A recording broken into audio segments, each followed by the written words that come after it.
ingin mengajak kader-kader muda hari ini untuk paham terkait dengan penggunaan dana desa. Ini penting sekali. Karena apa? Kami melihat bahwa keterlibatan teman-teman muda di daerah, di masyarakat terkait dengan pembangunan desa itu masih sangat minim, belum maksimal dilakukan. Jadi seolah ansor desa ini mau disinergikan. Kita harus bersinergi. Assalamualaikum warahmatullahi wabarakatuh. Semangat pagi sahabat ISK dimanapun kita berada. Masih tetap bersama Kang Fikri di podcast isknews.com. Jelang Sumpah Pemuda. Ini kita sudah kehadiran tamu yang istimewa, Ketua Gerakan Pemuda Ansor Kabupaten Kudus ya. Pak Mas Sinten sahabat jasa. Jadi kalau di Ansor ini kan sahabat ya, sahabat. Mas Dasa, ini kalau kita mau menggarisbawahi apa yang pernah disampaikan oleh Ketua Umum PP Ansor ya, Gus Yakut, ini ada 3 tantangan bangsa Indonesia yang perlu ya mungkin menjadi garis terdepan dari perjuangan Gerakan Pemuda Ansor tentu di semua daerah ya. Jadi yang pertama disebut munculnya generasi baru ya. Kemudian digitalisasi segala aspek kehidupan, kemudian tantangan intoleransi dan ini kan begitu getol diprotek oleh Gerakan Pemuda Ansor. Jadi tidak jarang Ansor ya adalah baris yang terdepan ketika ada indikasi-indikasi masyarakat yang intoleran kan begitu. Program GP Ansor ke depan untuk menghadapi 3 tantangan ini bagaimana? Terima kasih. Assalamualaikum warahmatullahi wabarakatuh. Waalaikumsalam. Pak Kang Fikri. Saya namanya Kang Fikri lebih hangat dari Kang Fikri. Terima kasih Kang Fikri, saya dan di SK pada kesempatan kali ini. Jadi memang hari ini Gerakan Pemuda Ansor kita sebenarnya di Kudus. Di Kudus ini kita visi misinya memang selaras dengan apa yang disampaikan oleh Gus Tutut selaku ketum di tingkat pusat. Artinya memang hari ini generasi Ansor yang ada di Kudus, generasi muda yang ada di Kudus, termasuk kita menyongsong Sumpah Pemuda. Kita memang hari ini memang mencoba untuk membuat sebuah wajah baru, wajah baru. Artinya kader-kader muda di Nahdlatul Ulama maupun masyarakat Kudus hari ini itu memang harus memiliki kualitas yang sangat luar biasa, Pak. Artinya perjuangan yang dahulu, kalau mungkin dulu Mbah Abbasbullah pernah menciptakan lagu Jalal Waton versi Arab tahun 1934, itu dulu artinya semangat yang sangat luar biasa, energi, semangat nasionalisme yang dibangun. Hari ini pun generasi muda tidak kalah pentingnya kita mencoba untuk berkarya dengan memanfaatkan teknologi yang semakin masif, semakin perkembangannya semakin luar biasa. Artinya ke depan generasi muda hari ini harus ikut mewarnai pembangunan dengan memanfaatkan teknologi yang ada. Gitu. Jadi seperti contoh pada kesempatan kali ini, Ansor hari ini kaitannya dengan internal, saya ngomong internal organisasi, saya ambil contoh dikit aja. Pembuatan kartu anggota kita itu sekarang sudah berbasis e-money. Jadi teknologi yang ada, kecanggihan teknologi saat ini itu kita mencoba untuk memanfaatkan untuk pengembangan organisasi, termasuk salah satunya tadi hal kecil yang saya contohkan, kartu anggota itu sudah berbentuk e-money. Tidak hanya kartu anggota yang ditaruh di saku, ditaruh di dompet itu, tapi sudah bisa dimanfaatkan untuk belanja, ada nilai plusnya, untuk bayar di minimarket, untuk beli bayar bensin di SPBU, bayar tol, terus termasuk di parkir yang sudah elektronik. Nah, hari ini kita tidak sekedar kartunya saja, tapi kita ingin mencoba memberikan potret kepada teman-teman muda hari ini bahwa teknologi sudah semakin dekat dengan kita. Artinya kita harus mampu mengolah, memanfaatkan teknologi itu secara maksimal dan positif. Ini yang kita harapkan ke depan. Jadi bagaimana sumber daya ini semakin maksimal, daya saing teman-teman muda ini kualitasnya juga semakin naik. Nah, dengan tadi kita sinkronkan dengan, kita sinergikan dengan yang namanya teknologi. Yang pertama, termasuk juga hari ini kita juga sedang merancang yang namanya kaitannya dengan pergerakan Sumpah Pemuda. Kita ingin mengajak kader-kader muda hari ini untuk paham terkait dengan penggunaan dana desa. Ini penting sekali. Karena apa? Kami melihat bahwa keterlibatan teman-teman muda di daerah, di masyarakat terkait dengan pembangunan desa itu masih sangat minim. Belum maksimal dilakukan. Jadi seolah ansor, desa. Ini mau disinergikan. Kita harus bersinergi. Hari ini teman-teman muda ansor itu harus sudah nyekrup dengan pemerintah desa di semua tingkatan. Tidak boleh berjalan sendiri, harus saling mensupport, harus bersinergi. Dan itu tentunya teman-teman kader muda ini harus kita kapasitasi, dibekali dengan informasi kaitannya dengan alokasi dana desa, penggunaan dana desa, sehingga mereka bisa ikut memberikan kontribusi yang nyata untuk pembangunan di desa. Jadi setidaknya memiliki ide-ide dasar untuk bagaimana memajukan desa. Betul, itu kan begitu. Karena menurut saya alokasi dana desa itu sangat luar biasa. Iya, miliaran. 1,7 ada yang 2 miliar. Jadi setidaknya ketika kemudian peran pimpinan GP Ansor di ranting, nyekrup dengan desa, apalagi ada yang masuk menjadi anggota BPD, tentu kita akan bisa menitipkan aspirasi itu kan begitu. Betul sekali. Nah, jadi setidaknya mungkin beberapa kasus di sebelumnya mungkin ada penyalahgunaan dan lain-lain ini bisa terminimalisasi kan begitu. Terkontrol, itu akan terkontrol. Ya paling tidak bekal kekayaan GP Ansor adalah idealisme ini harus diimplementasikan dengan program-program nyata. Jangan sampai mungkin nyon sewu seperti pada saat saya dulu di IPENU, di Ansor. Ini kadang-kadang ada bulan-bulan di mana kita itu tidak berkesempatan untuk melakukan kegiatan pribadi karena misalnya kegiatan yang namanya latihan dasar, pelantikan atau apapun ini biasanya di bulan-bulan tertentu. Misalnya di Maulid Nabi atau di Muharram atau di hari-hari libur kan begitu. Jadi seolah kita itu menjadi ansor itu pada saat ada acara seperti itu saja gitu. Oleh karenanya mungkin tantangan ke depan kan ansor itu programnya tidak boleh internal tapi eksternal juga harus dijalin kan begitu. Artinya hari ini kita harus membangun jaringan secara maksimal. Artinya kita hidup di masyarakat itu berdampingan dengan banyak kelompok, banyak instansi, banyak organisasi, sehingga kita harus mampu bersinergi dengan, kalau di desa ya dengan pemerintah desa. Tidak boleh generasi ansor itu tidak kenal dengan saya bahasa desanya. Tidak boleh ketua ansor di desa itu tidak punya nomornya kepala desa. Itu harus punya kan begitu. Nomor teleponnya ketua BPD harus ada. Jadi setiap saat kita bisa mengaspirasikan ada apa dan lain-lain kan begitu. Jadi mungkin seperti kemarin ketika kita berdialog dengan Pak Saihan terkait dengan Hari Santri tentu ya. Ini kan ya mungkin saya ansor dengan santri ini kan tidak jauh.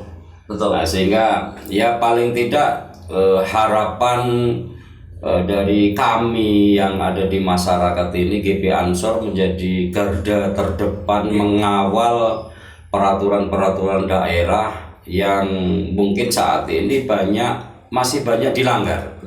Contoh perda karaoke. Ini kan jelas tidak boleh, tapi kenyataannya masih banyak yang apakah kucing-kucingan atau kemudian perda miras zero alkohol ini mereka para pengusaha ketika yang dihadapi itu para penegak hukum atau Satpol PP itu tidak begitu betul. Tapi nek wis banser ansor medun. Nah, makanya kita tunggu nanti pengawalan perda-perda itu. Artinya kita komitmen kita sama dari 4 tahun yang lalu sampai hari ini kaitannya dengan penyakit masyarakat pekat. Kita konsisten untuk mengawal itu. Artinya kita konsisten untuk mengawal, terus termasuk kaitannya dengan penegakan perda karaoke. Kita tetap komitmen karena memang sejak awal kita sangat-sangat kencang untuk menyuarakan kaitannya dengan perda karaoke. Ini tetap menjadi komitmen kita dan tegas bahwa itu memang tidak boleh. Dan tentunya kami bukan sebagai penegak hukum, bukan sebagai penegak hukum, tapi kami menjadi pengawal atau pelaksanaan kebijakan perda. Artinya yang menindak tetap betul, ada aparat yang berwenang. Ketika kemudian ada kehadiran banser dan ansornya, biasanya pengusaha itu agak mikir. Nek sing moro kurmung, ya mungkin yang mereka yang kita sebut penegak hukum ini malah sehingga memang satu-satunya yang dalam tanda kutip masih dihitung agak ya mungkin takut dan lain-lain ketika banser dan ansor itu sudah turun gitu. Ya kami semata-mata dari ke para yai, kita sampai tawatokna dengan para yai, alim ulama, dan itu tadi itu menjadi komitmen kami karena Kudus adalah kota yang religius. Ini yang harus kita pertahankan, ini yang kita pertahankan. Memang Kudus adalah benar-benar kota religius, tidak hanya slogannya saja, tapi ini memang betul-betul semua lini kehidupan itu menampakkan bahwa benar-benar Kudus itu karena ketika kemudian Kudus terkenalnya seperti itu, tapi ketika masyarakat luar kota singgah ke Kudus kok ternyata sudah di sana ada itu. Kita dulu pernah ketika kemudian masih marah ada banyak room karaoke. Jujur malah tengah malam itu banyak perempuan-perempuan yang ngopi bahkan ketika orang luar kota itu singgah katakan leren lah atau istirahat di Simpang 7. Kok Kudus kok seperti ini kan begitu. Ini mungkin butuh campur tangan dari gerakan pemuda Ansor dan seluruh elemen masyarakat agar benar-benar Kudus ini seperti yang diidealkan para pendahulu kan begitu. Mungkin program terkait dengan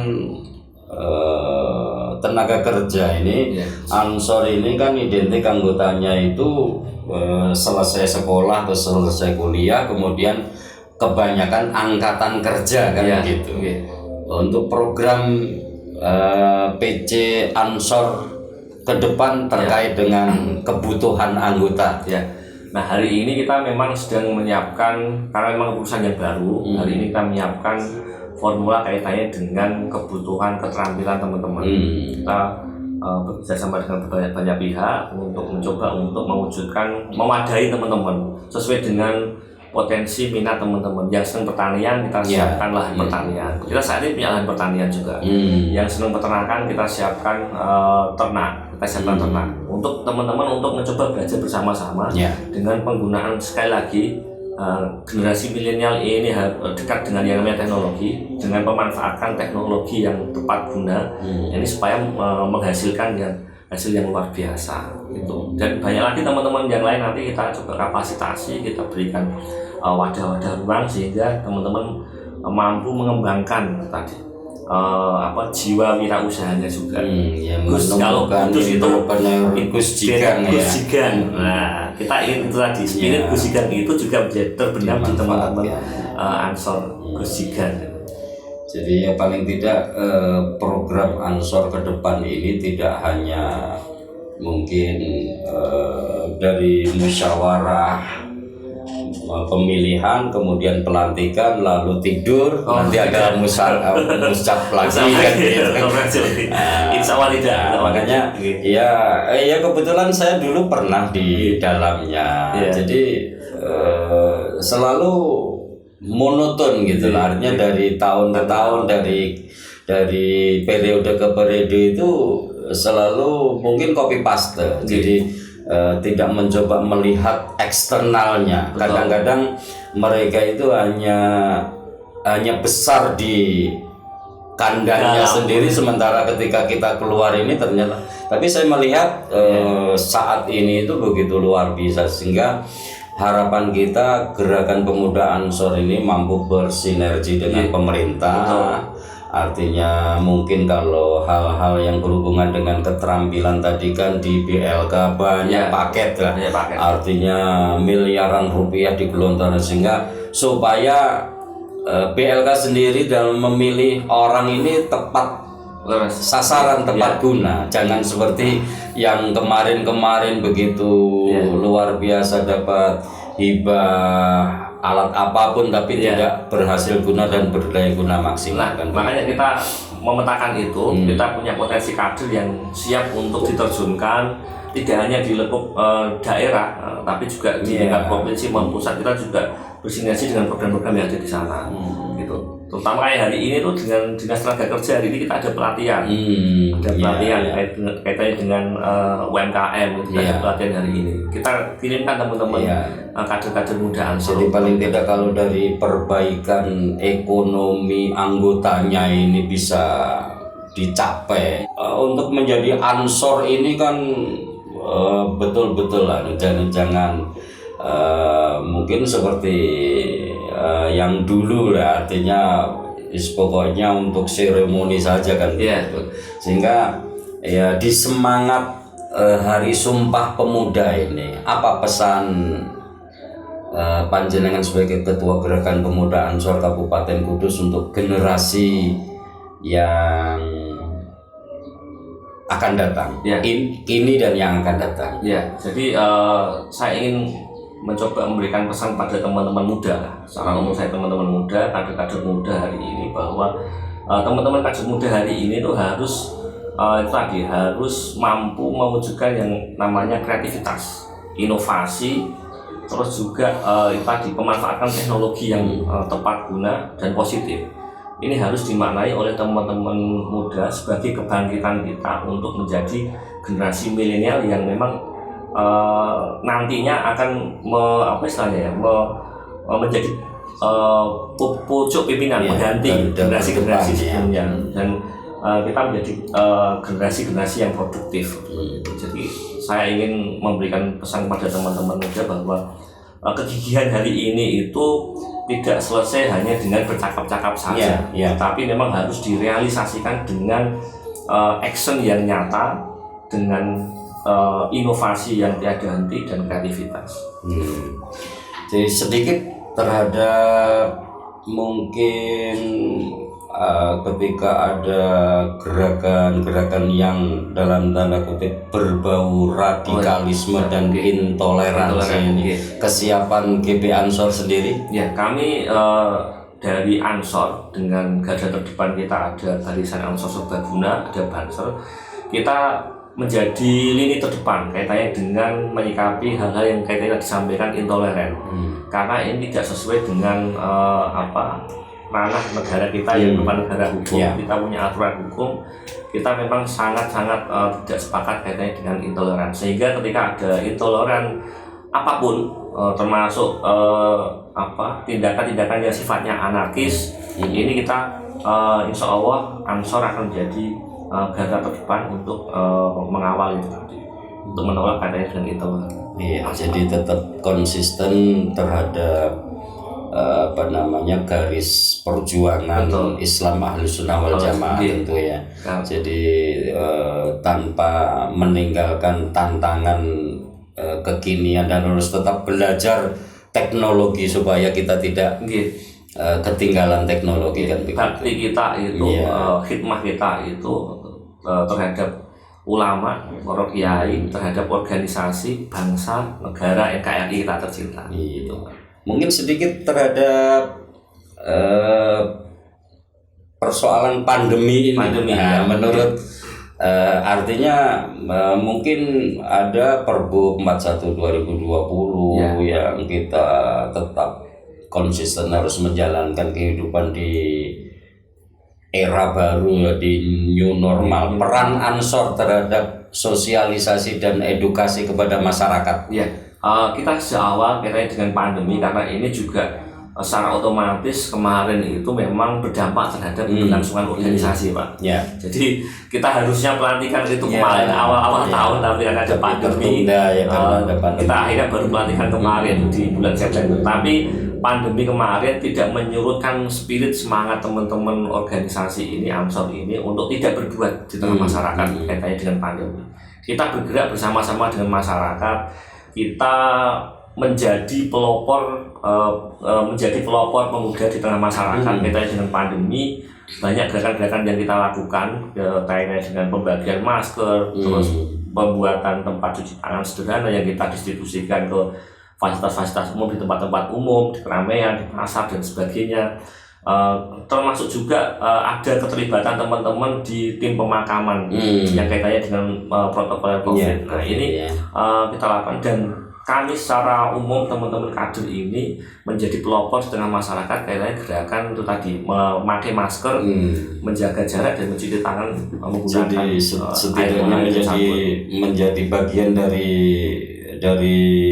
institusi yang saat ini sedang menerapkan aturan-aturan itu. Betul. Begitu. Jadi saat ini yang berkembang di masyarakat itu kan ada image bahwa kenapa sih angger wong mati nong rumah sakit kok terus di COVID ternyata nggo nyairke sejumlah anggaran, dan seolah orang yang meninggal karena COVID itu bahasa Jawa Baratnya itu pamali. Artinya dari sisi strata sosial ketoke kok koyo piye kan begitu, padahal kan tidak seperti itu. Jadi memang berangkatnya kami teman-teman lah, karena tim kami itu gabungan, ada teman-teman LPBI yang menjadi garis terdepan di dalamnya, terus ada teman-teman Banser yang terlibat juga di dalamnya. Itu memang gerakan kami ini karena semata-mata bahwa kita melihat bahwa protokoler awal-awal dulu kaitannya dengan pemakaman itu kita melihatnya terkadang ada ketentuan yang tidak tidak sesuai, sehingga kita hati kita tergerak untuk ikut mengawal kaitannya dengan proses pemakaman, sehingga pemakaman yang memang sebenarnya aturannya seperti itu memang seperti yang diharapkan oleh keluarga, masyarakat di lingkup wilayah masing-masing. Oke, terima kasih Ketua